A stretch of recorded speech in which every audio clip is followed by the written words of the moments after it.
Amada Iglesia, buenos días. Les invito a abrir las Sagradas Escrituras en esta mañana en la epístola del apóstol San Pablo a los Romanos. Epístola del apóstol San Pablo a los Romanos, el capítulo 14. Seguimos avanzando en el estudio de esta hermosa epístola a los Romanos. Nos quedan 3 capítulos, 14, 15 y 16, la terminamos y el Señor nos llevará a recorrer otro libro. Creo que vamos a empezar a ver Hebreos, así que estamos orando al Señor por eso. Y es un motivo de gran gozo ver la compañía del Señor en todo este tiempo que nos ha llevado a llegar hasta aquí. También es un motivo de gran gozo ver cómo hermanos han sido fortalecidos, creyentes han sido sostenidos y personas han sido traídas al Evangelio.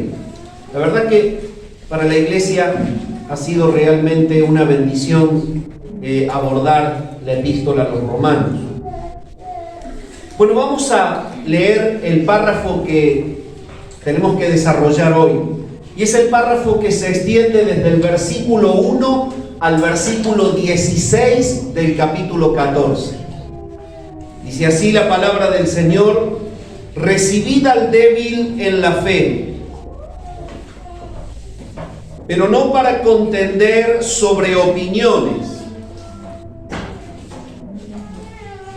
Porque uno cree que se ha de comer de todo. Otro, que es débil, come legumbres. El que come, no menosprecie al que no come. Y el que no come, no juzgue al que come. Porque Dios le ha recibido. ¿Tú quién eres que juzgas al criado ajeno? Para su propio Señor está en pie o cae, pero estará firme, porque poderoso es el Señor para hacerle estar firme. Gracias por el teatro. Uno hace diferencia entre día y día. Otro juzga iguales todos los días. Cada uno esté plenamente convencido en su propia mente. El que hace caso del día lo hace para el Señor, y el que no hace caso del día para el Señor no lo hace. El que come, para el Señor come, porque da gracias a Dios, y el que no come, para el Señor no come, y da gracias a Dios.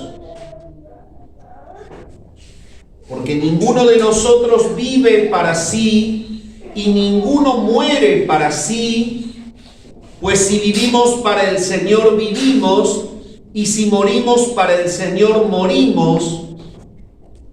Así pues, sea que vivamos o que muramos, del Señor somos. Porque Cristo para esto murió y resucitó y volvió a vivir, para ser así Señor de los muertos como de los que viven.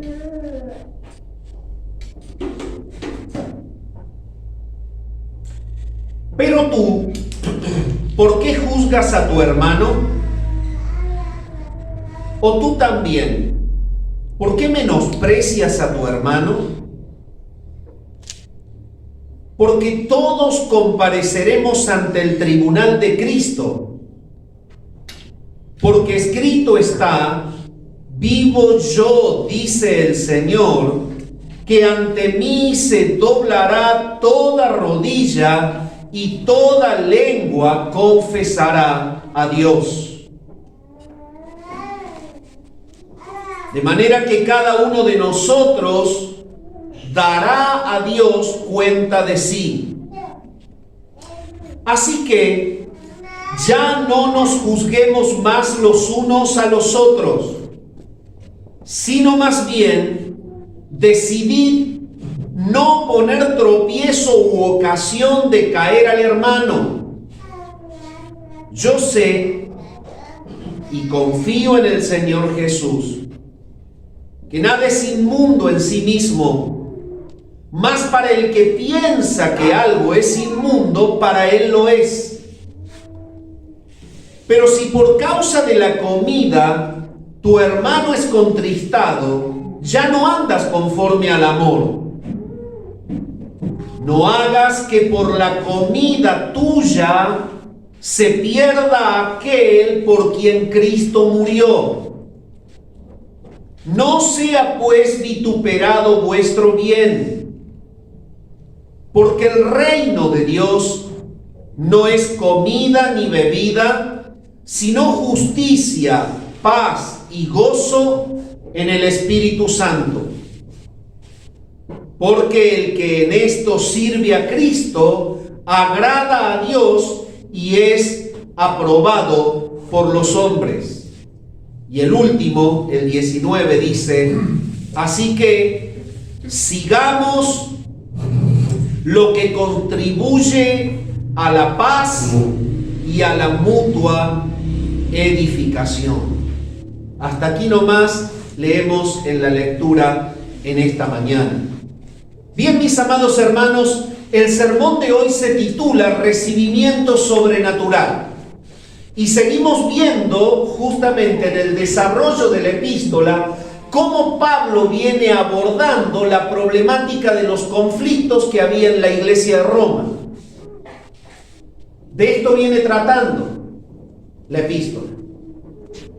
Y la manera en la que él viene abordando la problemática es mostrando que la obra del Espíritu de Dios que influencia al pueblo de Dios es llevarlo a tener una reacción sobrenatural. Es decir, va más allá de lo que le dicta a la persona su corazón obrar de manera natural. La obra sobrenatural del Espíritu es llevarlo a actuar de una forma opuesta a la que actuaba antes de tener a Cristo. Y a esto se le llama una manera, una forma sobrenatural. Y entonces el apóstol está tratando justamente ahora la manera en la que el Espíritu va a influenciar, inducir a los creyentes a recibirse los unos a los otros sin cuestionamientos. Porque el problema que había era justamente este. Era un problema de cuestionamientos entre distintos tipos de creyentes que acá son llamados como débiles y fuertes.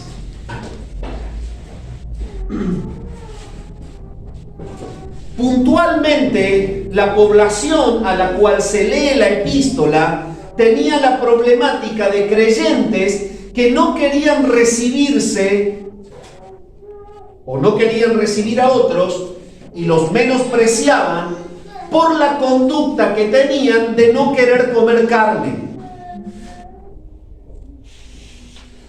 Este es el problema puntual que está tratando Pablo aquí. Y entonces se había armado como una rivalidad. Estaban los partidarios de que sí se podía comer carne y estaban los partidarios de que no, que era pecado comer carne, entonces comían legumbres. Y el ímpetu de la palabra es mostrar que la obra sobrenatural del Espíritu es llevar a la iglesia a la unidad. Ahora, usted se pregunta, ¿cuál era el cuestionamiento? ¿Ir y comprar un pedazo de carne y comerlo? La población que escuchaba la epístola Es una población de convertidos en donde gran parte de ella venían de los griegos, acostumbrados a realizar justamente sacrificios a los dioses paganos.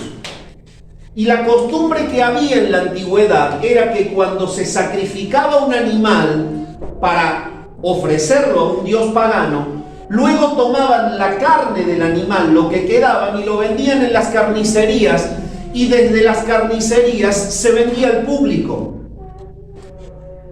La problemática era que cuando una persona veía a ciertos creyentes comprar la misma carne que habían visto en el altar de un ídolo, se generaba el problema.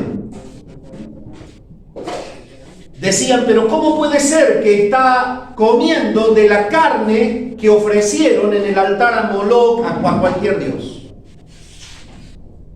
Y ese es el conflicto puntual del cual habla aquí. Pero había otros creyentes débiles de los judíos que todavía no entendían la profundidad a la que eran llevados por la libertad que gozaban en Cristo. Y entonces esos creyentes judíos débiles es como que seguían todavía ligados a la ley. Y entonces les caía cómodo tener estos preceptos. No se puede comer de la carne sacrificada a los ídolos. Amaban el precepto. Todavía estaban ligados de alguna manera al hecho de pensar que si cumplían algún cierto orden legal, tenían más derecho de ser aprobados por Dios. Esa era la mentalidad. Entonces, estamos desentrañando un poquito con esta introducción el panorama, el escenario al cual se le lee este capítulo y el porqué del capítulo. Entonces, ya logramos identificar la problemática social, religiosa de la época, y logramos identificar el grupo humano al cual se le lee: los creyentes débiles y los creyentes fuertes. Los fuertes son tomados aquí como aquellos que, entendiendo un poco más profundamente la libertad a la que Cristo los había llevado para ser libres, no les importaba comer de lo sacrificado a los ídolos, porque entendían que el comer carne estando en Cristo no les afectaba para nada, no era idolatría, era solamente alimentarse. Y entonces estos lo que hacían era menospreciar a los débiles que se sentían con la conciencia pesada, les tocaba en la conciencia el comer carne de lo sacrificado a los ídolos, entonces no la compraban. Pero esos débiles, que son los que con conciencia débil pensaban que comer carne era pecado, lo que hacían era juzgar a los que comían libremente. Entonces la problemática era dual. Los fuertes menospreciaban a los débiles y los débiles juzgaban a los fuertes. Ese es el escenario. El punto es que en toda esta problemática la iglesia no estaba dando gloria a Dios porque estaban en rivalidad. Los fuertes de un lado, los débiles del otro. Los que comen carne de un lado, los que comen legumbre del otro. Y el propósito de la iglesia, que es mostrar a Cristo, está siendo desviado por causa de esta problemática de un entendimiento superficial de las doctrinas y de las verdades profundas del Evangelio. Habiendo dicho esto, vamos a desarrollar en este sermón 4 aspectos de este tema. El primero de ellos, el mandato a recibirnos los unos a los otros. El punto número 2 va a ser las razones para recibirnos los unos a los otros. El punto número 3 va a ser las consecuencias de no recibirnos los unos a los otros. Y el punto número 4 del sermón va a ser las bendiciones que trae recibirnos los unos a los otros. Entonces, el primer punto, el mandato de recibirnos los unos a los otros, se encuentra contenido en el versículo 1 y 2 Lo vamos a leer. Recibid al débil en la fe, pero no para contender sobre opiniones, porque uno cree que se ha de comer de todo, otro que es débil come legumbres. En primer lugar, debo decir que en el mandato de recibirnos resalta la palabra justamente recibir. Vieron que arranca el versículo primero con un término que es recibir. Los verbos que terminan en ide normalmente son imperativos en el español. ¿Está bien? Los que terminan en de. Recibir es un verbo traducido de un verbo en el griego que es proslambano. Lambano es recibir, pero es un verbo que está acentuado con un ímpetu. El ímpetu es esa preposición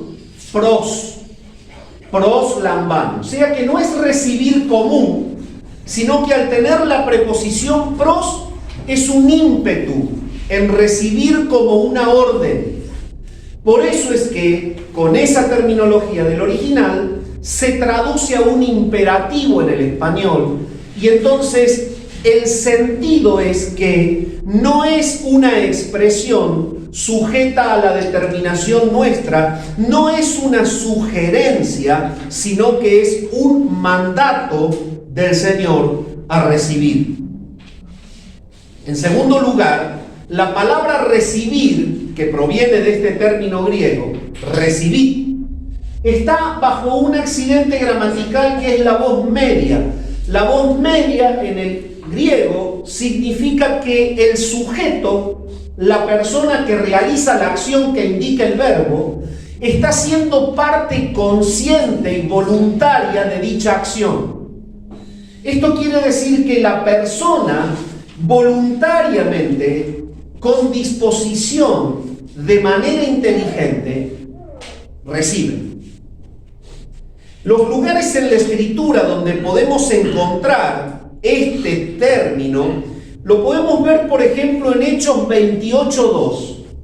En Hechos 28:2 se relata cuando Pablo llega a la isla de Malta y los lugareños lo reciben con mucha humanidad.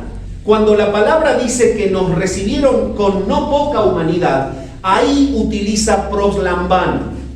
Es la actitud consciente de ver la necesidad de estos que habían naufragado y de darles acceso a la isla y atenderlos de una manera bondadosa. El hecho de que haya un verbo en voz media significa que la persona con una predisposición voluntaria acepta al otro. Y ese es el ímpetu que tiene la palabra aquí. La iglesia bíblica debe estar compuesta por creyentes que se aceptan mutuamente y no que se rechazan por el prejuicio. Tampoco no se están rechazando justamente por la subestima de los unos para con los otros. Recibid, dice Pablo, debe ser de manera consciente, y la misma voz la encontramos en Romanos capítulo 15, el versículo 7, en donde dice que nos ha recibido Dios a través de Cristo. Y utiliza el mismo término proslambano. Dios nos recibe de una manera obviamente consciente, voluntaria, en una disposición a hacernos bien. Y es justamente lo que está diciendo la palabra aquí, el mandato a recibirnos. Entonces tú puedes decir, bueno, pero estás hablando de que el Espíritu de Dios actúa de manera sobrenatural y nos lleva a actuar de ciertas formas, y después decís que esto es un mandato. Entonces, a la larga, ¿en qué quedas? ¿Es el Señor que te lleva o sos vos el que tenés que obedecer? Amado hermano, la Biblia nunca separa la soberanía divina y su actuación de la responsabilidad humana.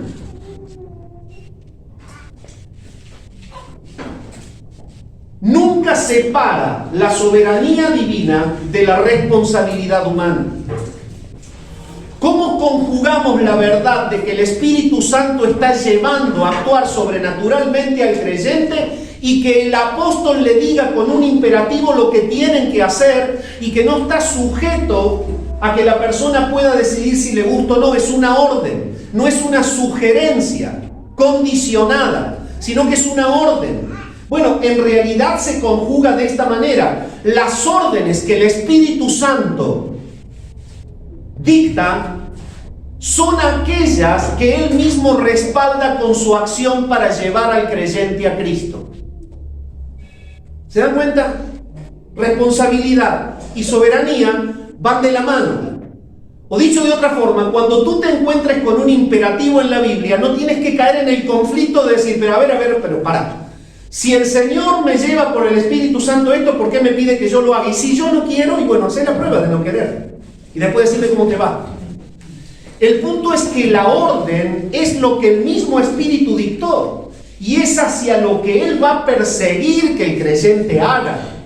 Entonces, lo que tenemos que entender, hermanos, es que el Señor está señalando la actitud de los creyentes que en ese tiempo, en cambio de glorificar a Dios cuidando la unidad del cuerpo de Cristo, procuraban en minuciosidades buscar la diferencia entre quién era mejor que el otro. ¿Vos de qué equipo sos, hermano, entrando a la iglesia? Supónganse, me hago la idea, ¿no? Yo soy del equipo de los fuertes. ¿Comés carne? Sí, sentate allá. ¿Vos de dónde sos? ¿Vos? No, yo soy débil, como legumbre. Bueno, sentate acá. Bueno, eso es lo que justamente el Señor no quiere. ¿Me entienden? Y eso lo podemos trasladar a nuestro tiempo.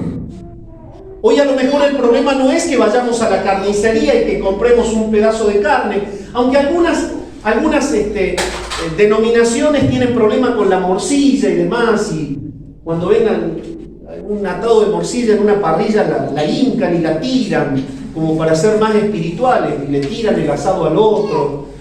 Bueno, deberían estudiar esto. El problema no pasa por la carne. El problema pasa por el concepto que tenés de glorificar a Dios, aportando a la unidad del cuerpo de Cristo. Hay un mandato a recibirnos. Este recibimiento entonces es voluntario. Dice al débil, y es voluntario porque el Espíritu nos lleva a que nuestra voluntad haga la de Dios. Está claro ese tema, ¿no? Pero acá dice recibid al débil en la fe. El débil es una expresión en el original que es un participio del presente y que significa justamente una condición temporal. El débil en la fe no está en el texto significando la persona que tiene una débil creencia en Cristo. El participio del presente te muestra que es una actitud esporádica, temporal. ¿Qué quiere decir esto? Quiere decir que la persona es débil temporalmente en relación a ese concepto de si se puede o no comer carne, más allá de que en su corazón cree en el Señor igual que el que come carne.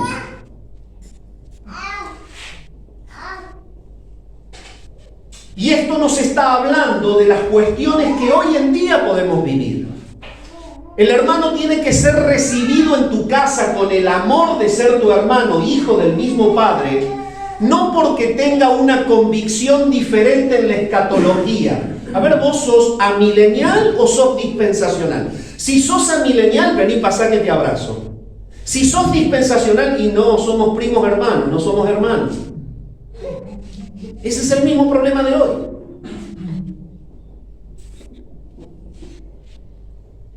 Somos hermanos a pesar de que entendamos algunas cuestiones de manera diferente. Y ese punto es el que estaba siendo tratado ahí.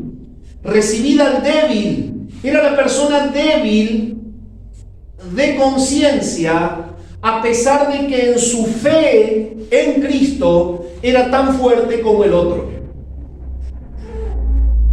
Entonces, la palabra está diciendo, recibidlo al débil en la fe, pero no para contender, como dice allí, sobre opiniones. Es decir, la escritura en el original ahí dice, no lo recibas con el espíritu o el ánimo de humillarlo, así dice el original, por causa de que tu convicción sea más fuerte que la de él. Entonces, ahí tenemos otra realidad que nos toca enfrentar hoy. Muchas veces la disposición de nuestro corazón es estudiar la palabra o es conocer la palabra, no para que nuestro conocimiento sea un móvil de edificación, sino para que nuestro conocimiento sea un móvil de humillación. Si yo me pongo a discutir con tal, entonces no me va a ganar nunca, porque yo leí más libros que él. El perfil de la inclinación del corazón en esta gente, en ese tiempo, es lo que se compararía hoy a lo que ocurre con estas competencias con respecto a quien tiene más claro un tema que el otro. Y en realidad nada de esto hace a la unidad del cuerpo de Cristo y a la edificación del hermano. ¿Es bueno que sepamos los temas? Sí. ¿Es bueno estudiar? Sí. ¿Debe hacerlo la iglesia? Sí, por lo menos acá.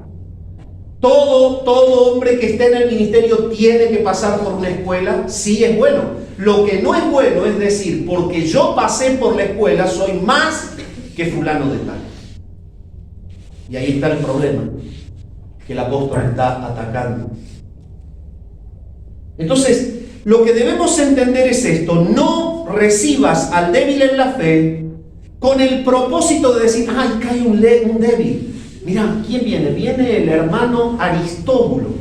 Y viene, yo sé que Aristóbulo come legumbres, entonces lo voy a dejar pasar, pero cuando entre, ya ver, lo voy a poner en orden. De acá se va a ir a comprar un pedazo de bife allá a la carnicería, de los que ofrecieron a los hijos. El sentido pasa por otro lado. Pablo nos va a ir llevando hacia dónde pasa el sentido. No estamos viendo con amor a la persona que tiene su inclinación mental débil con respecto al tema. Estamos enfocados en la satisfacción egoísta de poder premiar sobre la opinión del hermano. Y ahí está el pecado, es muy sutil. Es muy sutil. Porque aparentemente vos lo hiciste pasar para ayudarlo a que su conciencia sea fuerte y él vea las cosas como vos la ves. Pero en el corazón no había eso. En el corazón lo que había era el deseo de apocarlo para vos ser más.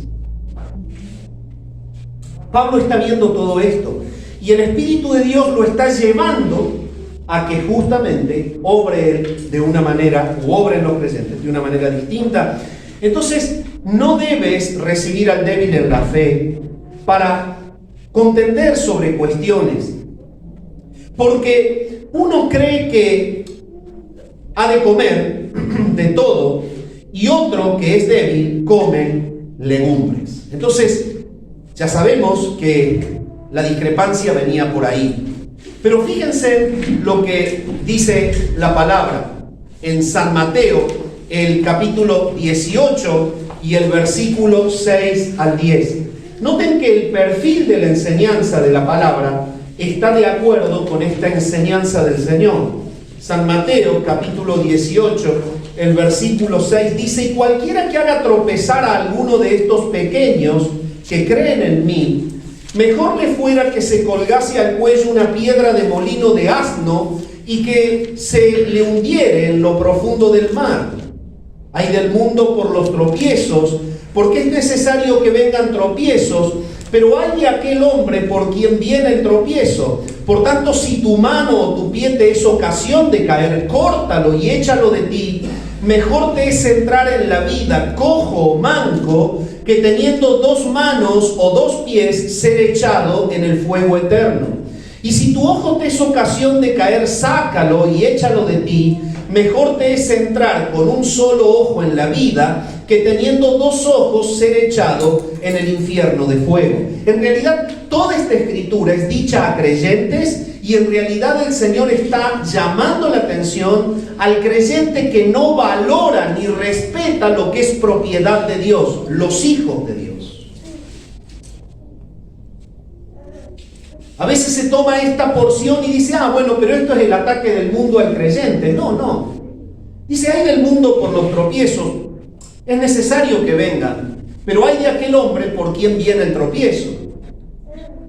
Y Pablo está juzgando al creyente que puede serle de tropiezo al hermano, y lo dice más adelante. ¿Cómo va a ser perder al hermano por quien Cristo murió? Entonces, el tropiezo no está relacionado por cuestiones de impíos que atacan a creyentes, no. Acá estamos hablando de una problemática interna en la iglesia, en donde la persona está desenfocado en cuanto al propósito que Dios tiene con la iglesia. Y esta porción tiene exactamente la misma inclinación que la enseñanza del Señor en el Evangelio. ¿Cómo podemos entenderlo? Debemos entender lo siguiente. Yo no debo tratar de satisfacer mi deseo de ser más que el hermano o demostrarle que mi mente es fuerte porque estoy dispuesto a comer y provocar con eso un malestar en el hermano. Serle de tropiezo al hermano en su fe en Cristo es lo que el Señor está mirando. Más allá de lo que yo estoy queriendo mostrar que sé más que Él o que tengo una mente más fuerte que Él. Entonces la palabra dice, ¿sabe? Mejor te sería que te ates una piedra de molino al cuello y que te eches al mar. Es una expresión sumamente dura. En la antigüedad se molía el grano.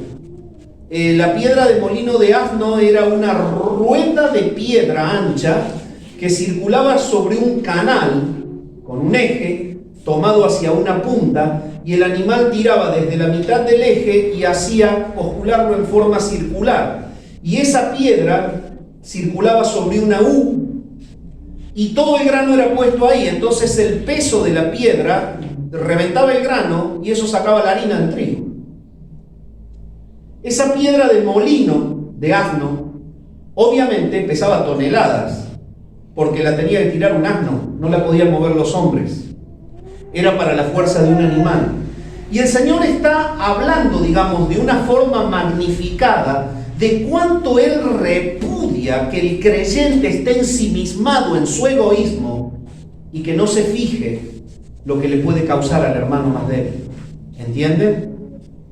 No es que literalmente el creyente debe engancharse esa piedra de toneladas y tirarse al fondo del mar porque no hay posibilidades de que vuelva a salir,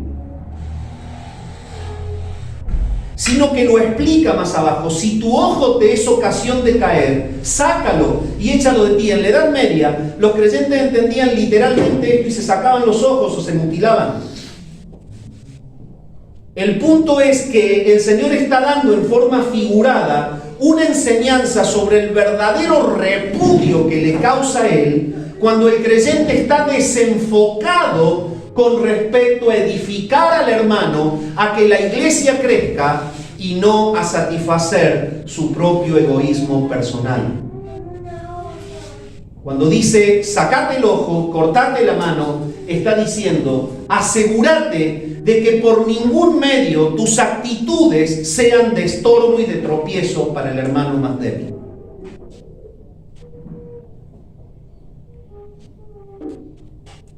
Obviamente que cuando dices mejor que entres a la vida eterna, cojo, manco, sin un ojo, que ser echado en el infierno eterno, no tiene nada que ver con el hecho de decir, entonces la salvación se puede perder. No mezclemos los temas. Lo que ahí está diciendo justamente a través de la figura, que es conveniente hacer todo el esfuerzo para que no participe ningún miembro de tu cuerpo en detrimento de la unidad de la iglesia y de la edificación del cuerpo de Cristo. Porque los que no son de la iglesia, los que van a ser arrojados al infierno, actúan de esa manera, pero tú no tienes nada que ver con ellos. Eso dice la palabra ahí.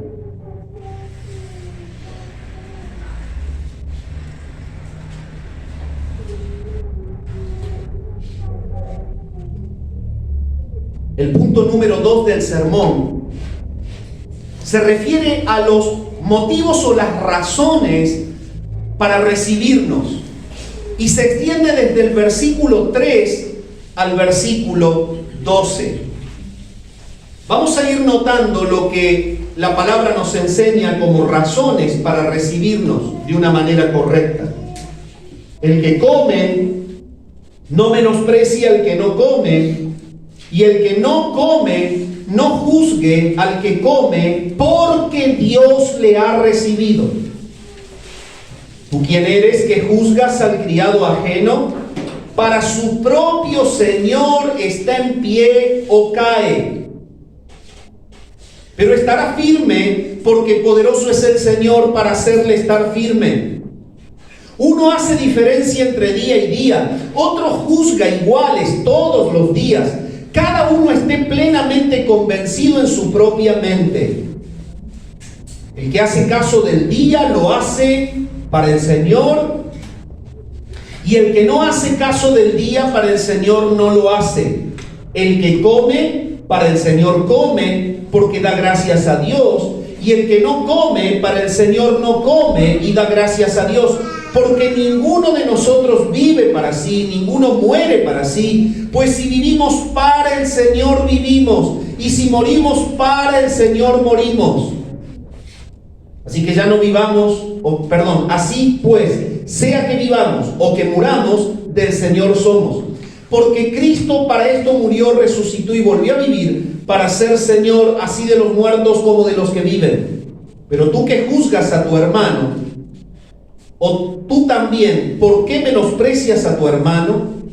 Porque todos compareceremos ante el tribunal de Cristo, porque escrito está: vivo yo, dice el Señor, que ante mí se doblará toda rodilla y toda lengua confesará a Dios. De manera que cada uno de nosotros dará a Dios cuenta de sí.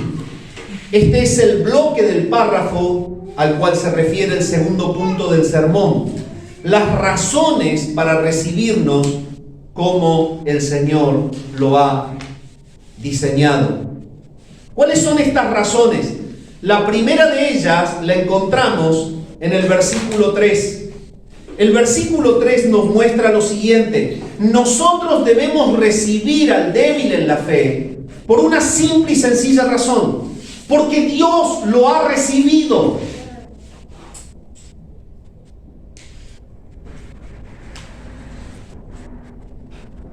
Cuando tú estás enfocado en la persona, no estás mirando que la persona es un escogido por gracia.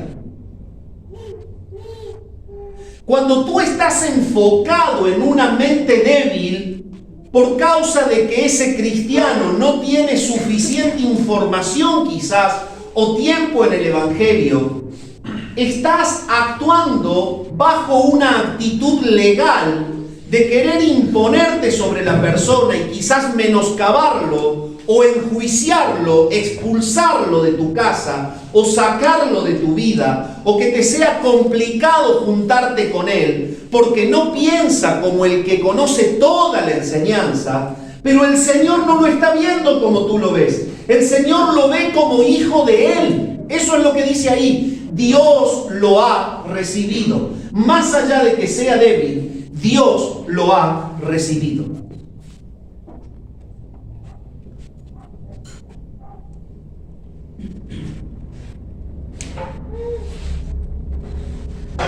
¿Qué quiere decir esto? El hecho de que Él lo haya recibido significa todo lo que la Escritura enseña de la manera en la que Dios soberanamente salva. Él es uno a pesar de que coma legumbres, por el cual Dios en la eternidad quiso salvarlo y pensó en Él, y como dice Romanos, lo conoció desde antes de la fundación del mundo. Por eso Romanos 8 dice: a los que antes conoció. ¿Tú crees que esa persona de mentalidad débil que come legumbres porque no quiere comer carne es una persona que se le escapó a Dios en el acto de la elección original? ¿Tú crees que esa persona que no hace ni obra con respecto a guardar los días o a la línea escatológica o a lo que sea que tú quieres poner como línea de separación, ¿tú crees que Dios no lo recibió porque piensa distinto a ti? Bueno, ahí está el problema. Pablo está hablando de esto.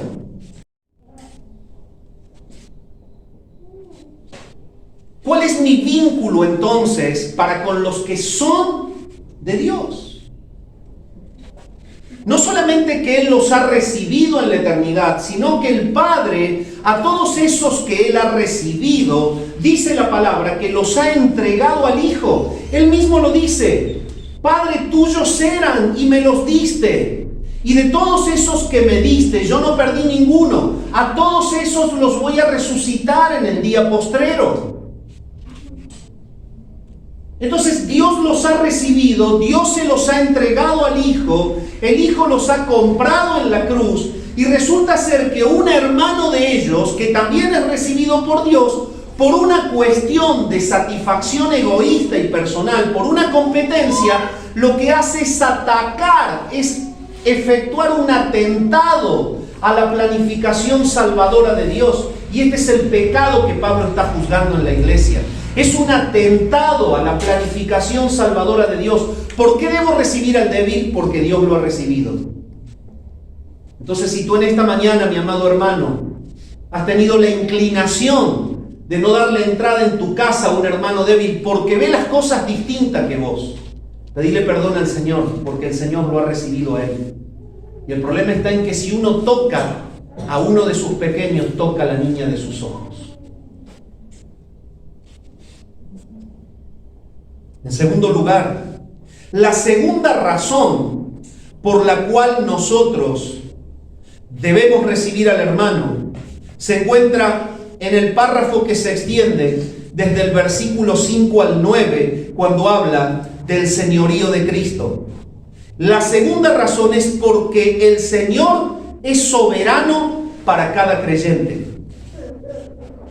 Por eso dice el versículo 5: uno hace diferencia entre día y día, otro juzga iguales todos los días, cada uno esté plenamente convencido en su propia mente. El que hace caso del día lo hace para el Señor, y el que no hace caso del día lo hace para el Señor, o para el Señor no lo hace. El versículo 9 dice: porque Cristo para esto murió y resucitó y volvió a vivir, para ser Señor así de los muertos como de los que viven. Y Pablo va desarrollando la realidad de que los que el Padre ha recibido, se los ha entregado a Cristo para que Él los compre en la cruz. Y por eso Efesios 5 dice que Él murió por la iglesia. Por eso en San Mateo 1:18 dice que Él ha venido a limpiar a su pueblo de sus pecados. Y de hecho el Padre los ha entregado a Cristo, y todos están dentro de las bendiciones de la obra salvadora de Cristo. Y Cristo es Señor de todos aquellos que han sido dados a Él por el Padre y que han sido regenerados por el Espíritu Santo. Todos ellos han sido bautizados en un cuerpo que es el cuerpo de Cristo, de Él. Es el cuerpo de Cristo. Y evidentemente Él es Señor de cada uno de ellos. Entonces, ¿por qué recibir al que es débil en su manera de pensar, al que es débil en su razonamiento? No solamente porque el Padre los ha recibido, sino porque son o tienen a Cristo como su Señor, son miembros del cuerpo de Cristo. 1 Corintios, el capítulo 6 San Juan capítulo 10, versículos 27 y 28, dice lo siguiente. Evangelio de Juan, el capítulo 10, el versículo 27, dice lo siguiente: mis ovejas oyen mi voz, y yo las conozco, y me siguen, y yo les doy vida eterna, y no perecerán jamás, ni nadie las arrebatará de mi mano. Es una relación directa de Cristo con sus ovejas. Cada oveja tiene a Cristo como su Señor, y el Señor tiene a ese hermano como su oveja. Entonces, vamos a leer para apoyar el concepto Judas, el versículo 24. Fíjense en lo que dice la palabra ahí. Judas, el versículo 24, dice: y aquel que es poderoso para guardaros sin caída y presentaros delante de su gloria con gran alegría. Es Él el que está obrando a favor de ellos. Él es el Señor de ellos, el que los lleva y es poderoso para guardarlos sin caída. Entonces, la palabra nos está mostrando de que el Señor es el que sustenta a cada creyente porque es Señor de ellos. Es Señor de ellos. Y fíjate vos que al ser Señor de ellos, los sustenta y los guarda hasta el final. Y cuando un creyente ataca a uno que Él guarda, la verdad que no ataca a la persona, sino que ataca al plan salvador de Dios y se la ve con Cristo. ¿Te das cuenta? Entonces, si en esta mañana hay alguna persona que tiene una inclinación por X motivo de tocar a alguien que es del Señor, sepa que se la va a ver con el Señor. Porque es Señor de ellos. Entonces, punto número 1. ¿Por qué? La primera razón, porque Dios los recibe. La segunda razón, porque el Señor sustenta al creyente. Versículo 4. Dice así el versículo 4 de Romanos 14. ¿Tú quién eres que juzgas al criado ajeno? Para su propio Señor está en pie o cae, pero estará firme porque poderoso es el Señor para hacerle estar firme. Entonces, esa es la segunda razón. El Señor sustenta, y lo hemos visto. Él tiene una relación directa con las ovejas y Él es poderoso para guardarlos sin caída. Y si seguís avanzando vas a ver en Pedro que dice que somos guardados por medio de la fe para heredar la herencia final. En tercer lugar, se extiende desde el 5 al 9 cuando habla del señorío de Cristo. Y el señorío de Cristo es sobre todos y cada uno de los salvos que el Padre le ha entregado. Por eso Él dice que es Señor así de los muertos como de los que viven. Es Señor de los que ya partieron y están en la eternidad, como es Señor de los que están en la carne. Y evidentemente la palabra muestra que el Señor es soberano sobre cada creyente. Esa es la tercera razón por la que debemos recibir al hermano débil. Es de Cristo. Y 1 Corintios capítulo 6, el versículo 20 nos dice lo siguiente. 1 Corintios, el capítulo 6 y el versículo 20 dice lo siguiente. Porque habéis sido comprados por precio, glorificad pues a Dios en vuestro cuerpo y en vuestro espíritu, los cuales son de Dios. Capítulo 7, el versículo 23 del mismo libro, dice lo siguiente. Por precio fuisteis comprados, no os hagáis esclavos de los hombres. Entonces está apuntando Pablo justamente a pisotear el precio del hermano que está siendo juzgado o menospreciado. Así como en el primer punto vimos que la actitud de no recibir y ser expulsivo con ellos atenta contra la elección de Dios, en el punto número 2 vemos que atenta con el plan de preservación de los salvos. En el punto número 3 vemos que atenta contra el precio pagado por el creyente. Cuando no recibimos a un hermano y lo excluimos, atacamos la elección, atacamos justamente la preservación y atacamos la redención. Así de grave es lo que está enseñando la epístola. Pero por último, vamos a ver que atacamos el juicio de Dios. En el versículo 10 al 12, la palabra nos muestra el último motivo por el cual, o la razón por la cual debemos recibir al hermano. Pero tú, ¿por qué juzgas a tu hermano? ¿O tú también por qué menosprecias a tu hermano? Porque todos compareceremos ante el tribunal de Cristo. Porque escrito está: vivo yo, dice el Señor, que ante mí se doblará toda rodilla y toda lengua confesará a Dios. De manera que cada uno de nosotros dará a Dios cuenta de sí. El problema es que se ponían en el carácter de jueces y se sentaban en un trono que nunca fue preparado para ellos. Entonces, al estar en el trono de juez, entre ellos decían: vos porque comés legumbre, no, y vos porque comés carne, sí. O vos porque comés carne, no, y vos porque comés legumbre, sí. Y en realidad lo que se está haciendo es atentar contra el juicio de Dios. El único que tiene el derecho de juzgar, porque es el único justo, es el Señor.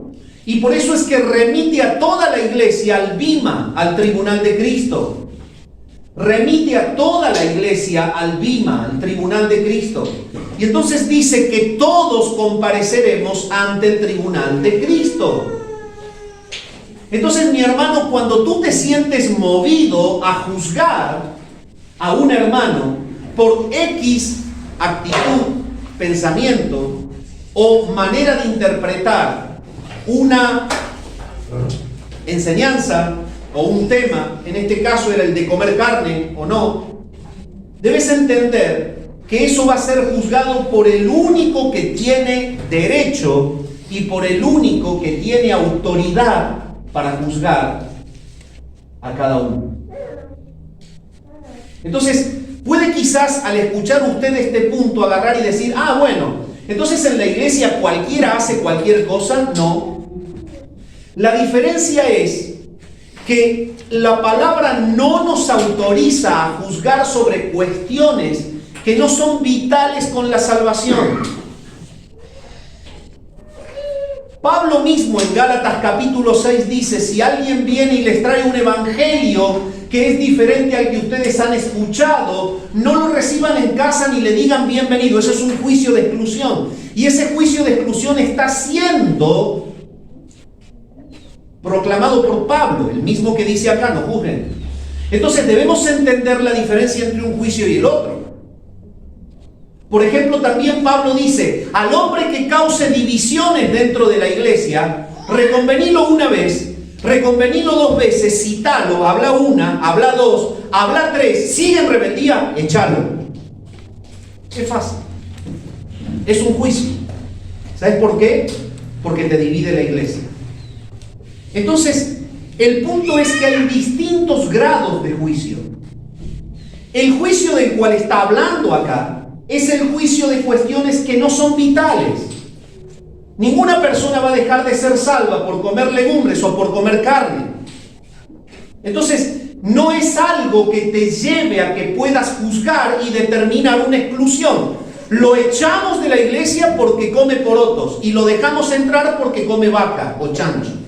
¿Se dan cuenta? Ahora, si una persona causa una división, el juicio está permitido y pedido por Dios.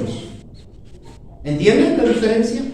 Esto lo explico para que no crean que el hecho de que acá se habla de que no podemos juzgar es de que el Señor no pida que la iglesia mantenga una disciplina eclesial, porque eso lo enseña el Nuevo Testamento. Entonces, repasamos en este punto 2 las 4 razones por las cuales nosotros debemos recibir a los que son débiles. Primero, porque Dios los recibe. Atentamos contra la elección cuando no lo hacemos. En segundo lugar, porque el Señor los sustenta. Atentamos contra el plan de la preservación de los santos. El Señor los sustenta, nosotros los corremos. En tercer lugar, atentamos contra la redención, porque Él es Señor de ellos. Y en cuarto lugar, atentamos contra el derecho al juicio que solo le corresponde a Dios. Punto número 3. El punto número 3 es el peligro de no recibirlos. Vaya nuevamente al texto en el versículo 14 y 15, en el versículo 15 y 16. Dice así la palabra de Dios: Pero si por causa de la comida tu hermano es contristado, ya no andas conforme al amor. No hagas que por la comida tuya se pierda aquel por quien Cristo murió. No sea pues vituperado vuestro bien. Entonces, en estos dos versículos está contenido el tercer punto del sermón. Y el tercer punto es el peligro de no recibirnos. El primer peligro de no recibirnos, acá mismo lo detalla y dice, contristás a tu hermano. Ahora, fíjense, ¿qué dice la Escritura con respecto a lo que Dios ha planificado para un hijo de Él? Gálatas capítulo 5, versículo 22. Mas el fruto del Espíritu es amor. ¿Y cuál es el segundo? Chará en el griego, gozo. Entonces, cuando yo contristo a un hermano, ¿a quién ataco? ¿A la obra de quién? ¿Me entiende usted, hermano, ahora? Si usted contrista al hermano, no es que queda con que, bueno, mira, ya se le va a pasar. Vení, vamos a hacer una reunión de oración porque está triste, está llorando, está solo, está en su casa, entonces oremos para que el Señor lo levante. No, orá para pedir perdón porque lo contristaste. Esa es la diferencia. Y cuando lo contristaste, fuiste en contra de la planificación redentora de la obra del Espíritu Santo. El Espíritu Santo es el que pone gozo en el creyente. Y por la actitud descomprometida de una persona, un hermano del cuerpo de Cristo es llevado a experimentar un sentimiento opuesto a la guía del Espíritu. ¿Me entiende la gravedad? Las consecuencias de no recibirnos es que atentamos contra la obra del Espíritu. ¿Entienden? Ahora bien, fíjense lo que dice. No solamente que contristamos, sino que dice, ya no andas conforme al amor. No solamente que estoy siendo parte de ir en contra de la obra del Espíritu Santo en la vida del hermano, sino que estoy siendo yo promotor de oponerme y de contristar a la obra del Espíritu en mí. En mí. Y el texto es el mismo. Gálatas 5:22. Mas el fruto del Espíritu es, ¿qué cosa? Amor. Entonces, a mí me está llevando el Espíritu, como lo expliqué, a andar en el amor. Pero acá dice, si haces eso, no andás conforme al amor. Entonces, la obra del Espíritu en mí está siendo atacada por mí. Y esto es lo que la palabra dice acá, y lo dice en otros sitios. No contristes, no apagues la obra del Espíritu. Ya no andas conforme al amor. Pero las consecuencias son aún más graves. Porque en el Evangelio de Juan la palabra dice que por el amor que nos tenemos entre los creyentes, los demás van a creer que Cristo ha venido y que Cristo murió. Entonces, cuando yo no ando conforme al amor, tengo una doble falta. Atento contra la obra del Espíritu Santo en mí y atento contra la obra del Espíritu Santo en la proclamación del Evangelio, sea para con los demás. ¿Se dan cuenta? Y así seguimos vinculando por teología bíblica las consecuencias de no recibir a un hermano y de querer siempre estar por sobre la persona. Yo sé más, yo tengo más calidad, más espiritualidad. El otro tiene que pensar como yo, si no queda afuera, está excluido. Lo que la palabra está mostrando es la gravedad de que haya esta intencionalidad en el corazón. En ellos era por la cuestión de la carne. En nosotros puede ser por muchas otras cuestiones de la cultura actual. La ropa, por ejemplo. Yo me acuerdo una vez, llegó un hermano a una iglesia y llevé un excelente predicador y tenía un tema. Y lo conocían, pero porque fue sin saco no le permitieron hablar. Lo más lindo es que cuando subió el que supuestamente tenía saco y habló, dijo cualquier cosa menos lo que la Biblia decía. Ese tipo de cuestiones, ¿ven? Ahí tenemos la cuestión del legalismo en la cultura actual. En ese tiempo era la carne y la legumbre, ahora el saco y la corbata. ¿Ven? Siempre el hombre busca complicar, ¿me entendés?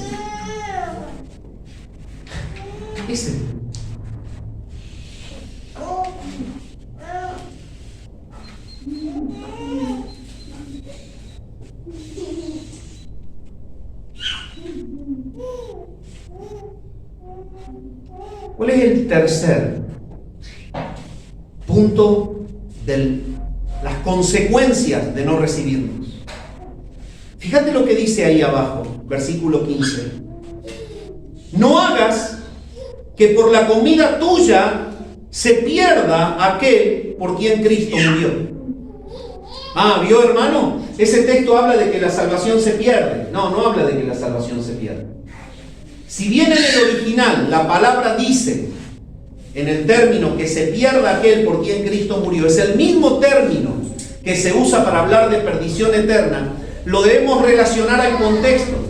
Y lo que la palabra dice es que si tú tienes la actitud de excluir a alguien que ha sido escogido, si tú tienes la actitud de excluir a alguien que está siendo preservado, si tú tienes la actitud de excluir a alguien que ha sido redimido, y si tú tienes la actitud de excluir a alguien que va a ser juzgado por el único capaz de juzgarlo, entonces tú caes en un problema. El problema es que es un atentado contra el crecimiento espiritual de él.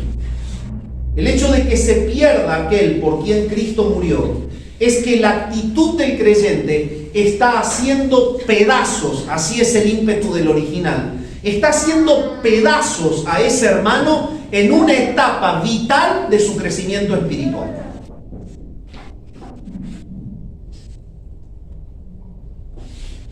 Eso dice ahí. No tiene nada que ver con que se pierda la salvación. Y esto es un poquito para comentar con los que aman el estudio. Amen el estudio, hermanos, de la Iglesia Bíblica Bautista de Satán. Amen el estudio bíblico. Estudien mucho. Y entiendan que un texto debe ser analizado a la luz del contexto, porque si no, no es nada más que un pretexto teológico.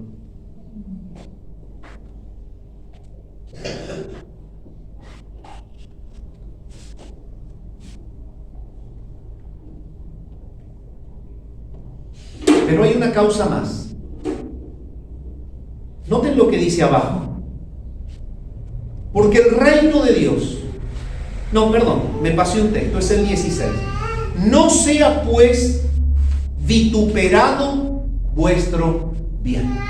Esa es la última consecuencia nefasta de no recibirnos. Es vituperado el bien, nuestro bien. ¿A qué punto se refiere Pablo? A la observación que los incrédulos tenían de la conducta de los que se llamaban cristianos en Roma. Los que se llamaban cristianos en Roma y que predicaban el amor, estaban mostrando que un día golpeaba la puerta un comedor de legumbre y el gordito, como yo, que comía carne, no lo recibía. Y lo miraban los ojos. ¿Y sabe lo que causa esto? La vituperación del bien. ¿Qué es la vituperación del bien? Mira, ¿ves? Esos son los que predican el amor. Mira, se reúnen ahí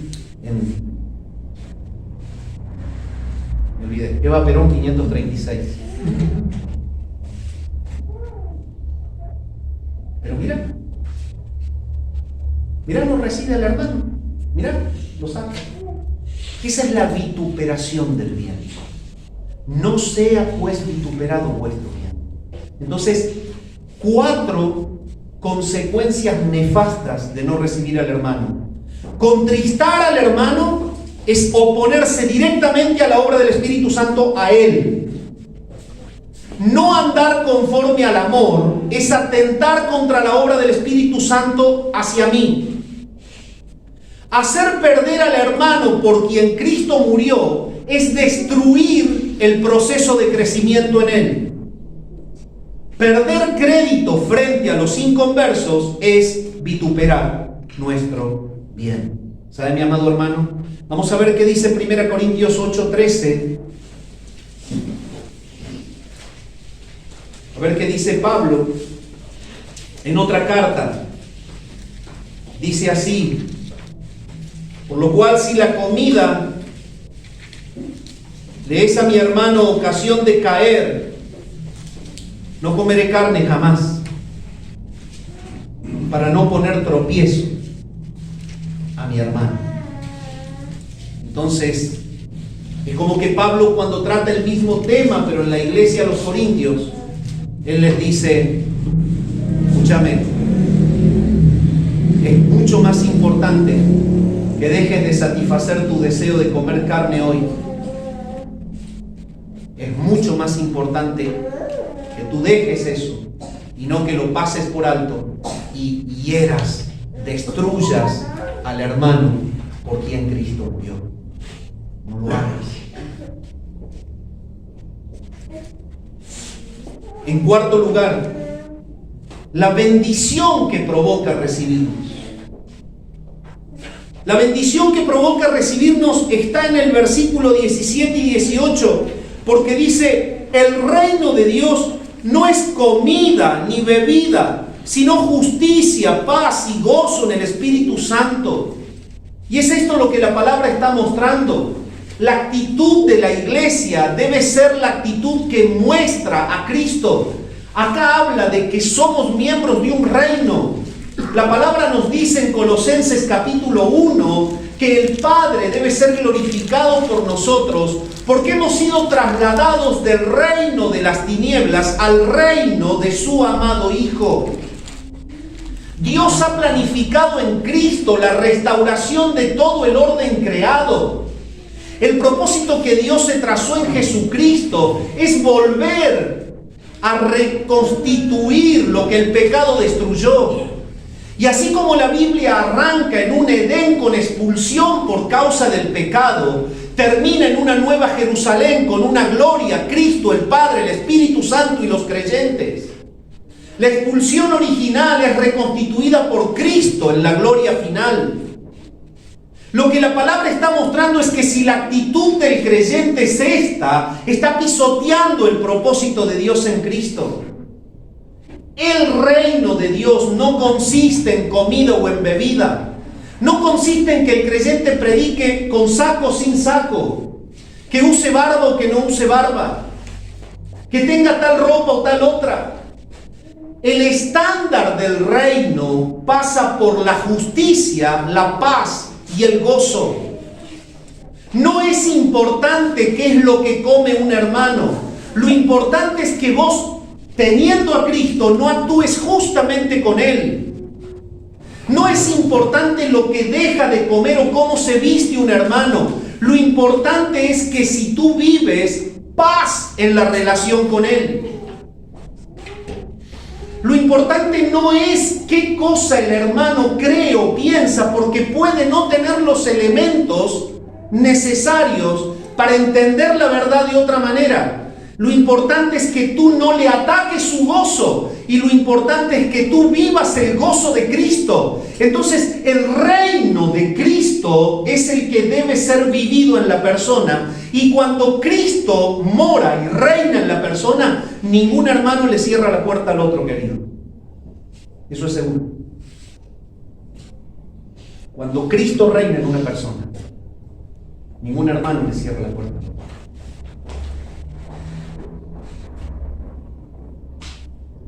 La bendición de recibirnos entonces es, en primer lugar, vivir bajo los estándares del reino, experimentar la justicia de Cristo, experimentar la paz de Cristo, experimentar el gozo de Cristo. Es vivir bajo los estándares del reino. En segundo lugar, ¿cuál es la bendición que trae recibirnos? Dice así el 18: porque el que en esto sirve a Cristo. El recibirnos es servir a Cristo.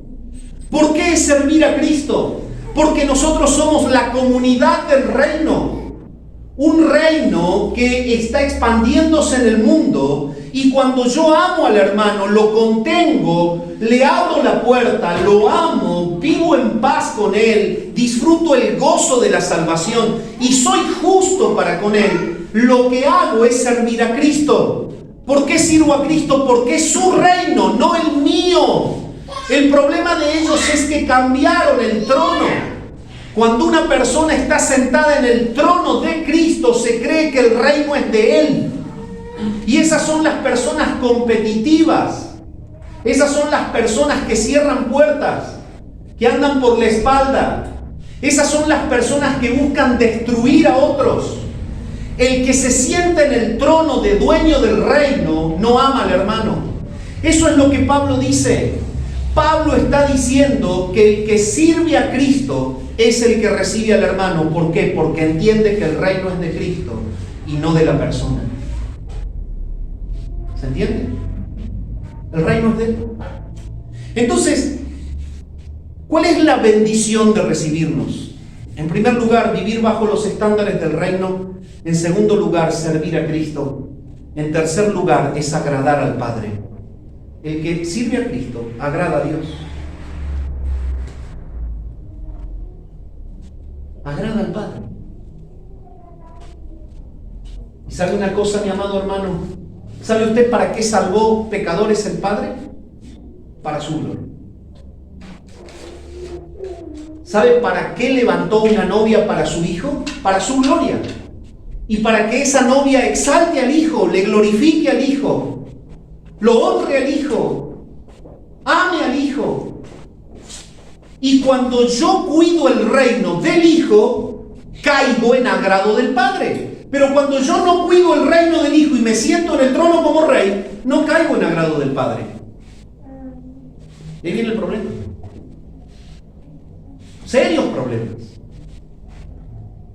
Porque ocupé un lugar que no me corresponde. Todo eso enseña Romanos. Qué linda carta, ¿verdad? ¿Cuánto nos ayuda? Y por último,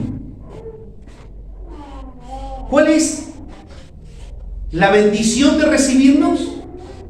La bendición de recibirnos unos a otros no solamente es que vivimos los estándares del reino, no solamente es que servimos a Cristo, no solamente es que agradamos a Dios, sino fíjense en cómo se expande hacia afuera. Usted sabe que usted es un miembro de un reino que está en expansión. Por eso acá dice, siempre hay una consecuencia con la expansión, y es aprobado por los hombres. Es aprobado por los hombres. ¿Qué quiere decir que es aprobado por los hombres? Es que la persona está viendo que lo que se proclama como un miembro del reino es lo que se vive dentro del reino. Y el que está fuera del reino entiende que lo que se vive ahí dentro es lo que la gente que está ahí dentro predica. Y esa es la bendición de aceptarnos unos a otros. Repasemos qué vimos.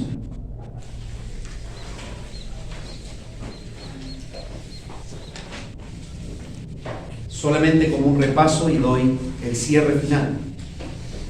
Tenemos un mandato a recibirnos los unos a los otros. No es opcional. Es un mandato por parte del Señor que indica la dirección hacia donde el Espíritu Santo está queriendo llevar a la iglesia. En segundo lugar, las razones por las cuales debemos recibirnos eran primero porque Dios es quien recibe al que yo debo recibir. Y yo atento contra la elección cuando no lo hago. En segundo lugar, porque es el Señor quien sustenta a cada uno de esos que yo debo recibir. Si yo no lo hago, atento contra el diseño de la preservación del santo. En tercer lugar, porque el Señor es soberano sobre cada uno de los que yo debo recibir. Y si yo no lo hago, atento contra la redención. En cuarto lugar, porque el Señor es quien juzga a cada creyente. Yo debo recibir porque el juicio no es mío, es de Él. Y si yo no lo hago, atento contra el derecho soberano de Dios a juzgar. En tercer lugar, el peligro, las consecuencias de no recibirnos, es que contristamos al hermano, atacamos directamente la obra del Espíritu Santo en él que produce gozo, no andamos conforme al amor, atentamos contra la obra del Espíritu en nosotros que nos lleva a amar. Hacemos perder al hermano por quien Cristo murió, le destruimos el proceso de edificación y de crecimiento en él. Y perdemos el crédito frente a los inconversos que miran que el reino que se predica no es el reino que se vive. En cuarto lugar, la bendición que recibimos cuando nosotros recibimos al hermano es vivir bajo los estándares del reino. Es vivir bajo la justicia, la paz y el gozo de Cristo. Es mostrar a Cristo. Esto es servir a Cristo porque nosotros le mostramos a Él y expandimos su reino. Y esto le produce agrado al Padre porque para esto nos salvó el Padre. Y esto provoca un buen testimonio para los que están viendo que los que viven en el reino viven lo que hablan del reino. Y por último, vamos al versículo 13 y al 19. ¿Cuál es la reflexión final? ¿Saben cómo se encuentra esto en la exégesis y la hermenéutica del texto? Hay un cambio de expresión en estos dos textos que voy a leer. Son los dos textos que dice, así que. Uno es el 13 y otro es el 19. Cuando el texto dice, así que, está diciendo Pablo, lo que te indica el Espíritu para solucionar este problema que están teniendo es esto. Ese es el cierre del sermón de hoy, la reflexión final. ¿Qué dice en primer lugar el versículo 13? Puesto que pasa este problema entre ustedes, punto número 1, ya no nos juzguemos más.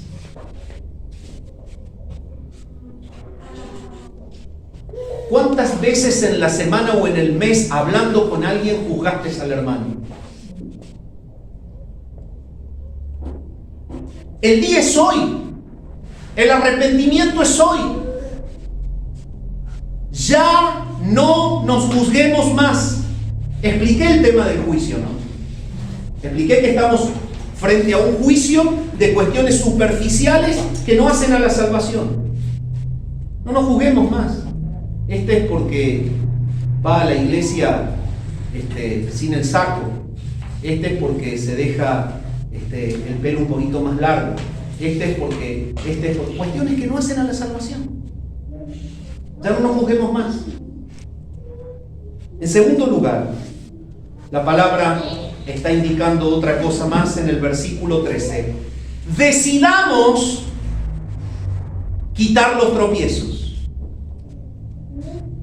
Esa es la segunda de las inferencias hacia las cuales nos lleva el texto para solucionar este problema. No nos juzguemos más y conscientemente, bajo la influencia del Espíritu, porque de esto habla el sermón, recibimiento sobrenatural, decidamos por la obra del Espíritu quitar los tropiezos. Dígame, ¿usted qué pensó hacerle mal a una persona de acá? O de afuera, de otra iglesia. ¿Pensó ponerle un tropiezo en algo?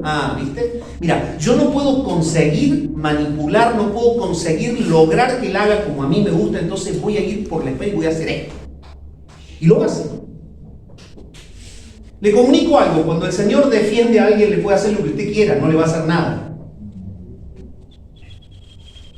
El punto es este: decidid ya quitar el tropiezo. Sacarlo. Saca el tropiezo. Saca el tropiezo. Eso es lo que el Señor le está pidiendo a la iglesia bíblica. Saca el tropiezo. Saca. Hay una piedra, ¿querés ver cuando el otro cae? Yo quiero ver que el que come legumbres realmente vea que yo sé más que él. Es un tropiezo para él. Entonces, cuando me junte en la reunión, voy a comer mucha carne para que él entienda que no es pecado comerla. Me va a ver que la como, la disfruto, la digiero, engordo y no me pasa nada. El Señor no me juzga. Entonces, yo le voy a mostrar a él que comer legumbres no es lo mejor. Eso es un tropiezo para el hermano. Quita el tropiezo. ¿Cómo lo quitaban? Te juntás con alguien que le cae mal comer carne, comé porotos con él. Versículo 19. Dice lo siguiente, la palabra. Así que sigamos lo que contribuye a la paz. Si el hecho de mostrar que el otro come carne y yo no como trae discordia, seguí lo que contribuye a la paz. ¿Cuáles de las actitudes que estás teniendo no contribuyen a la paz? Seguí lo que contribuye a la paz. ¿Qué cosas debemos retirar? El juicio y el tropiezo. ¿Qué cosas debemos sumar? Nuestra predisposición a vivir en paz con los hermanos. No traigas el conflicto por ese tipo de cuestiones. Enfócate en que servir a Dios, agradar al Padre, glorificar su nombre y expandir el reino es buscar el crecimiento de los demás. Eso es vivir el Evangelio. Eso es que Cristo sea visto. Padre, gracias por tu palabra en esta mañana. Gracias, Señor amado, por la epístola a los romanos. Cuánto bien nos hace, Señor. Perdónanos cuando se nos ha cruzado en el corazón poner un tropiezo. Señor, perdónanos cuando hemos estado enfocados en agradarnos a nosotros mismos y no hemos visto que heríamos a un hermano por quien Cristo murió. Oh Señor amado, concédenos la gracia de disfrutar profundamente la unidad de Cristo en la expansión de su reino, a través de vivir la justicia, vivir la paz y vivir el amor. Señor, llévanos por tu Espíritu a cortar todo juicio de cuestiones infructíferas que no hacen a la salvación. Llévanos por el Espíritu a decidir quitar el tropiezo que le he puesto a un hermano. Llévanos a incorporar el vivir en paz. Y llévanos a incorporar el desesperarnos permanentemente buscando que mi hermano crezca y no que sea destruido. Oramos al Padre en el nombre de Jesús. Amén.